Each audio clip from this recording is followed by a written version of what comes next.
Hello, everybody. I'm so glad you're here tuning into this. I have something so special for you today. I've managed to get George Kao to sit down in one place and talk to me about the kinds of things I've been sharing with my clients for ages. So let me just back up a step here. George Kao is a business coach, a very special one at that.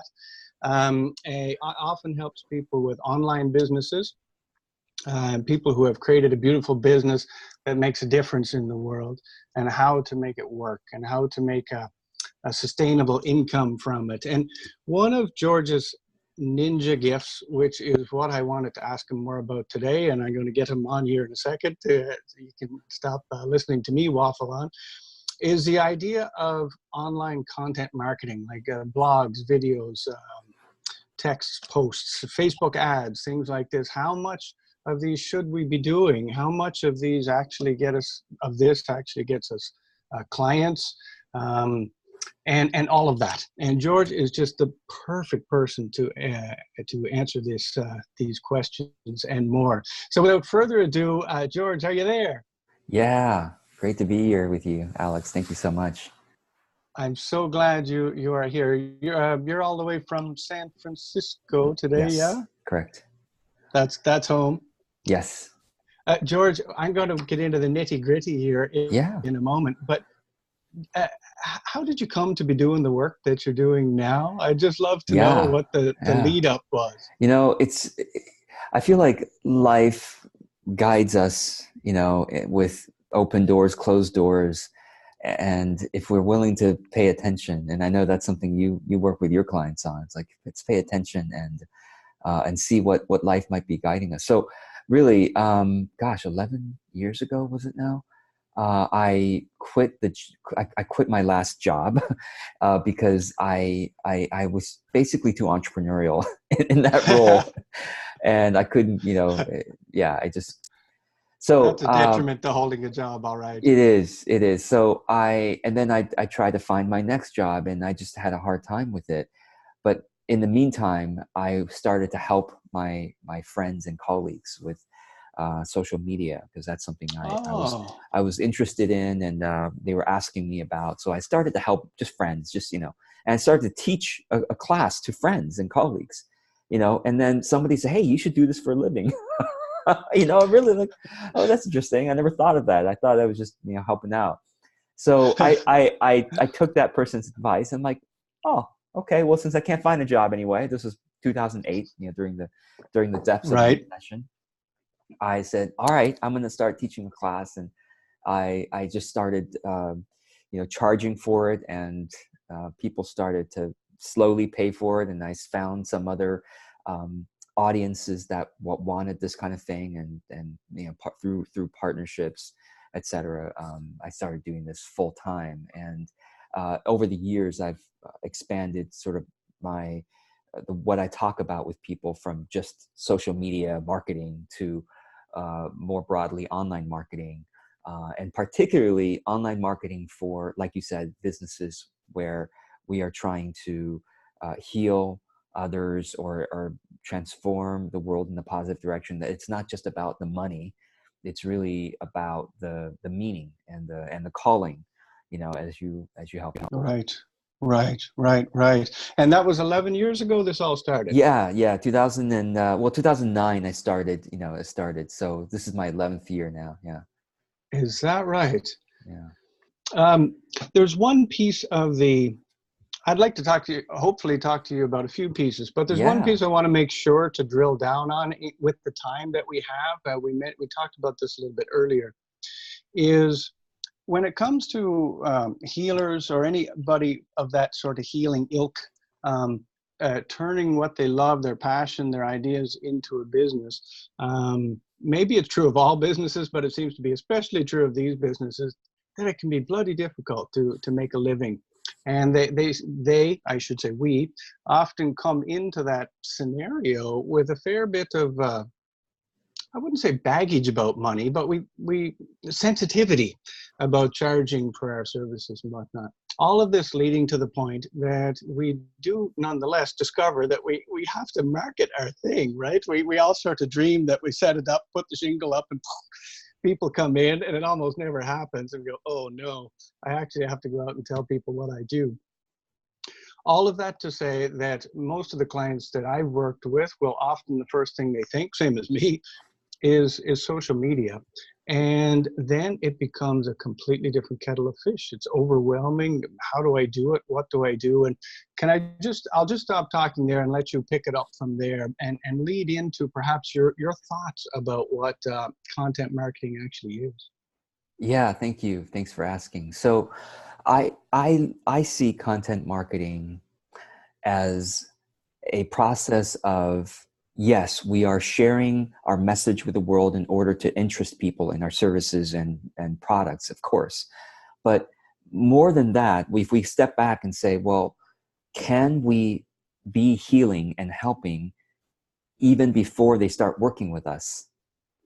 And I that's what love I that. wanna encourage all of us to do, is to be already in ministry as we share our content and as we do our marketing. You know, I don't see marketing as um, a necessary evil, which is what a lot of people do, right? It's like, oh, well, I got to do marketing, so then I can do the real work of helping people and Right. bettering the world. Marketing is sort of a, you know, a chore, and you kind of have to. Well, what if we transform that and say, well, wait a second, marketing is usually the first contact that a potential client has with us, obviously, because before they know us, how did they find out about it? Yes. Sometimes it's through word of mouth marketing, right? Which is, oh, someone so told me about you. But a lot of times it's by seeing some message either on the internet or locally or wherever that is representing the business. And Right. so a lot of marketing, why do we see it as a necessary evil, is because most marketers try to push. You know, they say, oh, you know, limited time, you've got to buy this, otherwise you're going to be missing out, and interrupting the person to try to get their attention. Right. And yeah, you know, if we do enough of that, right, then people get worn down and they finally buy, you know, and it's not the Okay, I'll most buy your pleasant. thing. Yeah, Right. it's not the most pleasant way, in my opinion, not the most human way. So what I prefer is pull instead of push, right? So what I'm doing is I'm helping right from the marketing stage. I'm saying, here's a helpful message, here's something inspirational, here's something that I believe in, and or here's something that I help my clients with, and that this tip might help you as well, right? And these things maybe make people go, oh, what is this? Oh, that was helpful. Oh, that was inspiring. And what is this person about? You know, or what is this business about?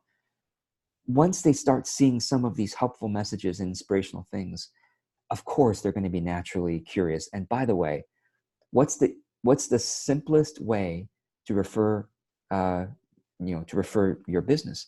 The simplest and most authentic way is to share one of your messages that has been Right. helpful to me. If I Right. see a message that's helpful to me, whether it's a written message, an article, or a video, or whatever, or an image that I like, if I share that with my friends and family or colleagues, whatever, oh, now people know about Alex, right? And so that's really the most natural, authentic, genuine, and helpful way to talk about your business, is to share something you've shared that's helpful. That makes so much sense. Do you find you've worked with a lot of people on this? Do you find that from my exposure to your work and this message, and of course I've been sharing it with my clients, I noticed that it has quite an unlocky feel to it for most of us. Is that something that you've noticed a lot since you've been sharing that idea that your marketing, what you put your content is basically your healing work in the world? Does that change their behavior is what I guess I'm asking. Yeah. Because when we start to say, I'm going to be healing, I'm going to be transforming, I'm going to be helping right from the get-go, then the work itself of marketing becomes part of our calling, I think. And in Mm. fact, sometimes I actually say this, like, I feel like marketing is in some respects the ongoing process of a business trying to find its calling. You know, and Right. since you have a Right. program that, you know, really focuses on calling, I figured this might be interesting, you know, to talk about. Like you know, a lot of times people might say, people have this, I think, misconception that you got to get everything together, you got to get everything right, you got to perfect your message, and then you put it out there in your marketing. And of course, there's virtue in doing the work to get to a certain stage of clarity before we get out there. But if we are going to evolve ourselves, Mm. and if we are going to continue keeping pace with the changes in the world and the changes among our clients, our marketing is going to change. Our message is going to change over time. And so I Yes, find, indeed. you know, I Otherwise, we'll find be that, stagnant. right, exactly. So I find that as I continue to share content and do my marketing, I really see it as experimentation. It's like, okay, this is what's important to me right now, which may have been different from what's important to me last year or even last month. This is what's important to me right now. I want to share this with you. Let me see if that also feels important to you. If it Right. does, then we're on to something here, and I could create something or share or frame my product or service around that. But if it doesn't align, maybe I'm ahead of my time, right? Uh-huh. Maybe I'm ahead of Uh-huh. my time. Maybe I'm ahead of the culture. Then it's good for me to know that through my content testing. Oh, looks like I'm ahead of my culture.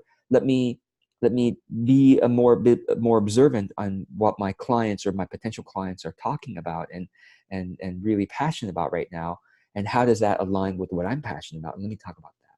Right. That that's that would save a lot of time for a lot of us. A lot of us out here, I'm sure a lot of people listening to this through me will be people who are creating workshops or online workshops. Yes. That's a very common thing amongst weird people like me, Yeah, like is to us. do that. And Yeah. a lot of thought, a lot of effort, a lot of risk goes into, at least time risk, if nothing else, goes into creating these things. And different things can happen. One is that, as you pointed out, the world may not want that actually right Yeah. now, or at least in that flavor. It's also something that happens is we sometimes realize we don't care about it as much as we thought we did. Yeah. Yeah. It's Put all this important. effort into it, and oh my goodness. And so I could imagine that would save a lot of time, which would in fact save a lot of money as well. Yeah. Yeah. No, you're absolutely right. The content itself, the content itself is a confirmation for yourself, like, oh yeah, this is something that I really enjoy talking about and doing with people. Yes. And it's also a confirmation from the market, from your audience, to say, oh my gosh, this was really popular for them, or this is really engaging for them. They look at the comments they're writing about this, look how meaningful it is for them. Okay, there's something here. So either I need to create a service, package, program, workshop, course about this, or I need to Yes. frame one of my current things that's related to this, to really lead with this topic that is being popular right now, what I'm saying. So yes. This is perfect. George, there's something going to be on the mind of at least some of my clients watching this, and it will be this. Okay, George, I get you. That is a great idea in terms of putting marketing out, blog posts, whatever they may be, as a way to practice my craft and practice connecting with people. Makes total sense to me.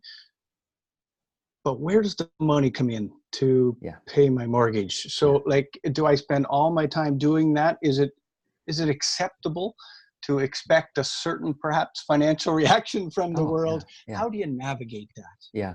No, it's perfectly not only acceptable, but I think necessary to, because if you only create content, I think a lot of people, you know, who get into this idea of blogging or making videos, they just make a lot of those things without ever talking about their services and their programs and their packages. So there's two Right, things going on. right, right. One thing is, in your content itself, please be open and uh, whenever you can weave in a client story, of course, keeping the client anonymous, whenever you Right. can weave in a client example, client aha moment from a client, or even from your own life where you solved the problem that you work with people on, whenever you can weave in examples, it helps people see, oh, I'm in I'm in those shoes, and I want to get that kind of help. So whenever you can weave in client examples, when it feels appropriate in your content, please do that. On the other hand, Right. You also need to have specific, what people call calls to action or Mm-hmm. invitations. I like to think of it as invitations. So for every 5 to 10 content things you put out there, Okay. whether it's short or long, it could be an inspirational quote, it could be a, but if it's whatever, it's short or long, every 5 to 10 things you put out there, put a specific call to action, specific invitation out there as well. So people who follow my social media know that, I have something out there 7 days a week. I don't work on social media 7 days a week, but I schedule them. So, Mm-hmm. for example, when I interview you, Alex, that's going to be one of the pieces that I put out there to my audience. Hey, this is a piece of value that Alex is providing for us, right? And it also introduces you. So, but most of the time it's sharing some thoughts of mine or a video of mine or whatever. Mm-hmm. So I have 7 things out there each week. And every Wednesday, my audience knows. On my Facebook business page is where most of my audience are. Every Wednesday, they Yes. know that I have some kind of invitation for them, some kind of call to action. Hey, I've got an upcoming course. I want you to know about it. And if you're excited about this, please join me. It's very low pressure. Like, hey, just want to let you know that this is happening. Or a call to action might be, hey, I'm thinking about creating this thing, and I'd Mm-hmm. love for your feedback on it. What do you think? Right. Which of these titles you like the most, for example. So every 5 to 10, please to put an invitation out there. And I call it an invitation because, and this is another interesting concept for you all here, is I see marketing as friendship, as a Beautiful. building of a friendship. So a lot of people, unfortunately, when they think of marketing, they think of, like I said, pushing. And Yeah. marketing feels like, oh, like a used car salesman, or they think, Not much wonder it feels icky, eh? yeah, and some people literally, marketing really, a lot of it came from like war strategy, you know. Really? Even the word campaign is a war language. Marketing campaign, dominating the competition, making a killing. I mean, Yeah. there's war analogy in there, or there's even religious, conversion type. So like marketing has come from places where most of us don't want to treat our people like that. We don't want to treat people like we're waging war on them, or we are trying to convert them to a religion. So Yes. those are not analogies that I'd like to put aside. And instead, I want to say, you know what? Let's just be more human and say marketing. How about let's see marketing as building a friendship. So what it means is, if I'm treating my audience as a potential friend, I'm gonna be kind to them. I'm gonna be helpful to them. Right. And when it comes time to invite them to a party that I'm creating, right? Essentially, that's what a product or a service is. Like, hey, I'm putting this thing together based on what I know about you, friends. Based on what I know about you, friends, I'm putting this party together, this service, package, program, Yes. offerings, workshop, whatever it is, product. And do you want to join me, Alex? Do you want to join me, Mary? Do you want to join me, Susan? Right. You want to join me for this? I thought you might be interested. And just as a friend, I'm not going to say, if you don't join me, Alex, you're not my friend anymore, right? And so much of marketing is like that. It's like if you don't join me, you're going to be missing out, and and it's this sort of like subtext. I'm not going to like you anymore, Right. right? But no, it's like, as a friend, like, hey, Alex, if you're busy, no worries, but I just thought you might be interested in this party that I'm doing. And yes, Yes. it's, please bring a dish, right? It's a potluck, meaning you got to contribute something, which is your money. Okay. You got to contribute something to this party. And then once you join this party, we're going to have a lot of fun together. It's, even if it's a one-on-one service, hey, let's do this together. I want to go out on a night on the town, and, we can split the bill, but we're going to have Yeah. fun together. Right. Yeah. I've designed this thing for us to have fun together. So that's the idea. Right. Oh my goodness, George, I don't know where to go from there. Well, I want to go 5 different directions at once, I guess. I know exactly what I want to ask, though, and that's the reason I just went 5 directions at once, is because I'm thinking through the lens of the person just starting out, which is the case with many of my clients and friends. So what if they just have a business started, perhaps they're a yoga teacher, or they're teaching online workshops, but they're just really getting started, and perhaps they're thinking of maybe a blog or videos, but to write a blog or make a video will take them a week, right? Yeah. And how do they balance their time in all of this? How do they balance when they're first starting out? where the income comes from, Yeah. how much content to put out, etc. How do you deal with that with your clients? No, that's a great question, and I think time management is one of the most tricky parts when we're self-employed, because we're our own boss. We have to set we have to set the schedule ourselves. So what I would say is, if you need to earn an income quickly, right, then what you should probably do is tap into your existing network and Right. let them know, hey, I'm, it's the phrase is maybe it's barn raising or something like that, where it's like you gather your community together and say, hey, I'm excited to have started this business, or I'm relaunching this business, or I have a fall special, or I have a start of the year special, or something like that, where it's like, I would love your help in getting the word out about this. And the kind of person that would be most helped by it is this kind of person, and this is what I would be working with them on. And if you can think of any a friend, I'd be grateful if you could send this to them, ask me any questions, or if I could help them answer any. So I think that kind of outreach is really helpful when you're needing the income to come in sooner. And not just Right. that, I feel like we should all do this at least once a year, if not 2 or 3 Agreed. times a year. It's like, hey, network, here's what I'm up to now. I'd love your help in getting the word out. There's no, you're not bothering people. Listen, this is really important, as a message, is that if you like me, Alex, right? Of course you want to help me, right? Of course you want to see me not just survive, but thrive in my work, Yes. right? And I'm Yes. not trying to push you to say, Alex, you better hire me, right? I'm saying, hey, Alex, do you know anybody who happens to find this kind of thing beneficial? Because if you can connect me with that person, you're helping not just me, but you're helping that person too. Right. So you're really giving. So think of this as giving an opportunity to your network, to your friends, to the people who like you, to your Hmm. family, to your colleagues, the people who like you and want to see you succeed. You're giving them a chance to not only help you, but to be a connector to help somebody else as well. So That is I so would say start great. that's an important kind of effort to have, remembering that really the effort is one of community building, Right. one of connection, to say, hey, I'm here. I'm here helping. Here's my offering to the world. Is there somebody who can be helped by this? Okay. And Right. then once you have put that effort into place, then any remaining time you have really should be thought of as, okay, content creation. And when you're creating content, I'll just say one more thing here before we complete, is that what kind of content should you create? Okay. Think of it this way. Think of your potential client, the potential client who says, oh my God, this is the perfect service for me. This is the perfect product for me. What would they need to have known before they come to that realization that this is perfect for me? What kind of education would be helpful for them to say, oh, this is for, okay, let's talk about the distance healer. Let's Yeah. say somebody does Reiki, or Reiki at a distance.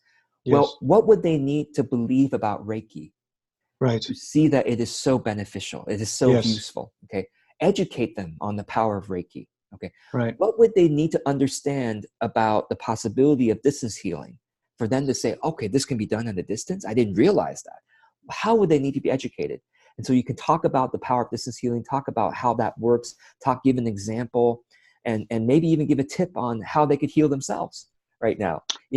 But you need to show up and be an educator to say, just to show the person, oh, this person is a healer. And this is, now I understand why Reiki, what Reiki is and why it's so important. And even the person, you might say, well, my ideal clients already know this, right? I already know. Well, guess what? Everybody likes to be educated again. Everybody likes to learn the basic information. It's almost like So the true. person who already knows this appreciates the information because it's confirmation bias. It's like, yes, I agree. Yes, that's That's really. right. And the person who doesn't know, or who's been curious, to go, thank you. I had been curious about this, and now I better understand it. Right. Right. And the ones that would perhaps never be your client will be filtered away from those Exactly. messages, and that's Exactly. This is probably good for both. right, right, right. George, I know we have to finish up, and so I'm going to go broad here. I would love to throw a question at you. Your if your business, your work, could accomplish some giant thing in the world that would make you feel so great. It is already, George. I get that, but I also get that you're growing and evolving and you have dreams and wishes. What would that be? Wow, that's a great question. Well, I mean, my dream is, well, first, I see society going more and more in the direction of each person needing to create their own work. I think that the idea of working for a corporation for 50 years is really a thing of the past. Or even working for a small business for 10, 20 years, because things are changing so fast that I think for us to become, I read up a lot about automation and artificial intelligence and things like that. More and more is the case that a lot of work that is rote, that things that are done repeatedly, Yes. right? Whether it's physical labor or whether it's mental labor that's done just the same thing again and again, it's going to be automated away, increasingly so. And so each of us need to become more human. And what that means is we need to become more of doing unique work that robots can't do, which is the work of caring, the work of compassion, the work of creativity. And so my dream is that every person will kind of build their own personal brand. And what that means simply is every person will work on their calling, will work on what it is that has been unique about my life experiences, because everybody has unique life experiences. The combination of the challenges you've been through, the things you've heard, the people you studied with, the books you've read, the experiences you've gone through, all of that combines into some really rich and unique tapestry that is uniquely beneficial and contributory to the world. Even if you're using a modality that people know, whether it's yoga, Reiki, or something else, the way you do it is going to be different.